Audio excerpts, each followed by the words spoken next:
नमस्ते दोस्तों। आज का कहानी शुरू करने से पहले मैं आप सबसे कुछ कहना चाहता हूँ। 7 महीने की कड़ी मेहनत के बाद हमारे चैनल में एट लास्ट 50 सब्सक्राइबर हो चुका है और ये एक बहुत ही बड़ा नंबर है एक कंटेंट क्रिएटर के लिए। और हम दिल से अपने सब्सक्राइबरों को शुक्रिया कहना चाहते हैं क्योंकि उन्होंने हमारे कहानी पसंद करके हमें सपोर्ट किया। और आने वाले नए व्यूअर्स को भी अगर हमारा कहानी पसंद आता हो तो हमारे चैनल को इसी तरह सपोर्ट कीजिएगा।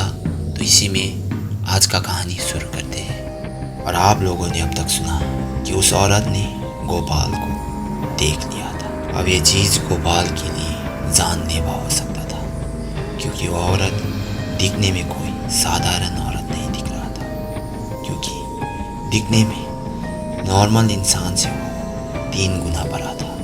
और आपके सामने इतना डरावनी औरत हो और आपका दिमाग कुछ देर के लिए सुनना पड़ जाए, ऐसा हो ही नहीं सकता। इसी तरह गोपाल का दिमाग भी कुछ देर के लिए वहीं पे सुन पड़ गया। लेकिन तभी गोपाल को होश आया क्योंकि अब वो औरत गोपाल की तरफ दौड़ते हुए आ रहा था।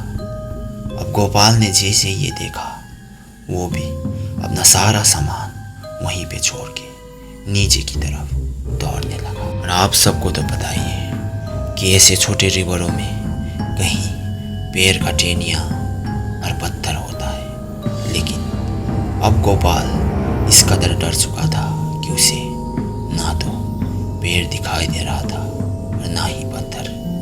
लेकिन गोपाल का पैर अब खून से लथपथ था क्योंकि दौड़ते वक्त उसका पैर कहीं बाहर उस रिवर के पत्थरों पे टकरा चुका था।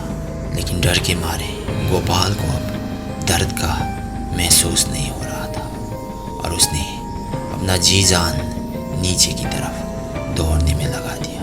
अब गोपाल ज़्यादा दौड़ने के कारण बेहद ही थक चुका था। अब वो दौड़ नहीं पा रहा था और इसीलिए एक बड़े से पत्थर के पीछे गोपाल ने छुपने का मन बनाया और वो उसी पत्थर के पीछे जाके छुप गया। लेकिन कभी कभी बीच में गोपाल को किसी का डरावनी हंसी सुनाई देता था, कभी इस पार से तो कभी उस पार से, मानो वो औरत गोपाल को इधर उधर ढूंढ रहा हो। लेकिन गोपाल को कहीं चोटें लगा था, इसीलिए दर्द के कारण गोपाल देखते ही देखते वहीं पे बेहोश हो गया। और कुछ देर के बाद जब गोपाल का आँख खुला तो उसने देखा कि सुबह हो चुका था और वो रात के वक्त दर्द के कारण उसी पत्थर के पीछे बेहोश हो गया था। और उसके बाद गोपाल सीधे अपने घर गया और ये सब कुछ जब उसने अपने दादी को बताया और उसके बाद दादी ने कहा कि तेरा किस्मत अच्छा था कि तू नीचे की तरफ भागा। अगर तू ऊपर की तरफ भागता तो वो औरत तुझे 1 ही मिनट में पकड़ लेता, क्योंकि उस गांव के पूर्वजों का कहना था कि वो औरत नीचे की तरफ दौड़ नहीं पाती। शायद इसी कारण गोपाल का जान बच गया। फ्रेंड्स, अगर आप लोगों को गांव का ऐसे मिस्टीरियस रियल हॉरर स्टोरी पसंद आता हो तो हमारे चैनल को लाइक और सब्सक्राइब करना मत भूलिएगा। मिलते हैं अगली कहानी में।